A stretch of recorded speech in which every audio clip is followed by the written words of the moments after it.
With the world's rapidly growing population, has it ever occurred to you how the food supply keeps up to feed all of those people? You should be concerned about this issue because you never want to go hungry. Genetically modified organisms belong in the food supply to help keep the world fed. To better persuade you of why genetically modified organisms belong in our food supply, I'll address the points of how a GMO combats hunger, the nutritional value to humans from GMOs, and how GMOs are innovating the food industry. GMO modified foods help to combat hunger by producing higher yields in food crops and help crops gain larger grain and fruit size. And a GMO, by the way, is a genetically modified organism, just to make that clear. According to Cornell Alliance for Science, an article written by Daniel Nerero, GM, genetically modified, crops have allowed an average increase in agriculture yield by 22%. This increase was made possible because genes from another plant were put into those of the corn you see outgrowing in the field. Studies have been done for more than 20 years from countries around the world taking genes from different varieties of plants and injecting them into the food crops we eat to explore how farmers get higher yields, more crop per acre, and how farmers are able to feed the world. GM crops are also designed to be more drought and pest resistant, and this also increases the yield of crops. From the U.S. Food and Drug Administration, the article, How GMO Crops Impact Our World, larger grain and fruit size has also become a valuable trait from genetically modifying our food crops. Field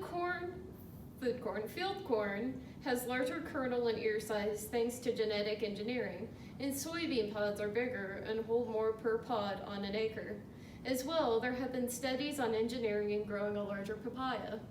And to illustrate for how GMOs are actually benefiting people in our food supply, this used to be an ear of corn back in like 2009, and this is an ear of corn grown in 2016. Notice how the bigger ear size differs from this one.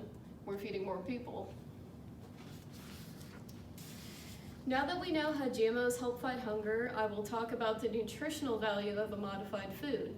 Genetically modified food contains certain vitamins that most people don't always get, and these foods are more protein enriched.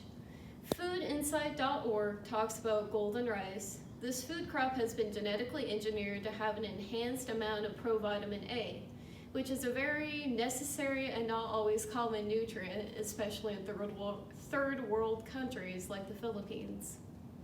Foods have also been engineered and modified to be more protein enriched. The food has been modified to give more protein amounts to people in third world countries. Genetically modified foods are not only nutritious, but they also are innovating the food industry in many ways. GMOs inspire the potential for change to our food, increase the way humans are fed, and are opening new ideas for how to produce food. Currently, there are only 10 foods that are cleared in the United States for human consumption. Those foods include soybeans, corn, canola, cotton, alfalfa, sugar beets, summer squash, papaya, apples, and potatoes. The continual use of genetic engineering is producing more genetically modified food and food crops. And with some pushing, regulations will be made and there will be more genetically engineered crops available for consumption in the future.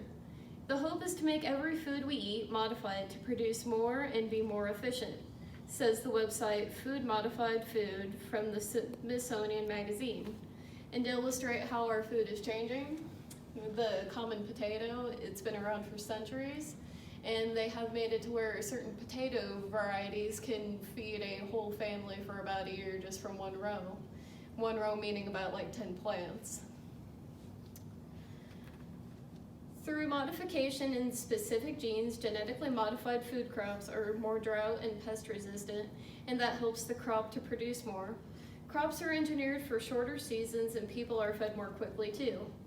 Genetically engineering food and food crops has inspired the use of this practice on more than just fruits and corn.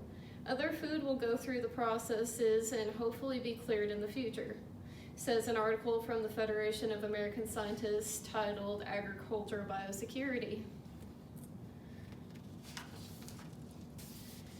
From this speech, genetically modified organisms definitely do belong in the food supply to help keep the world fed. To better persuade you of why genetically modified organisms belong in our food supply, I address the points of how a GMO combats hunger, how GMOs are nutritional, and how GMOs are innovating the food supply.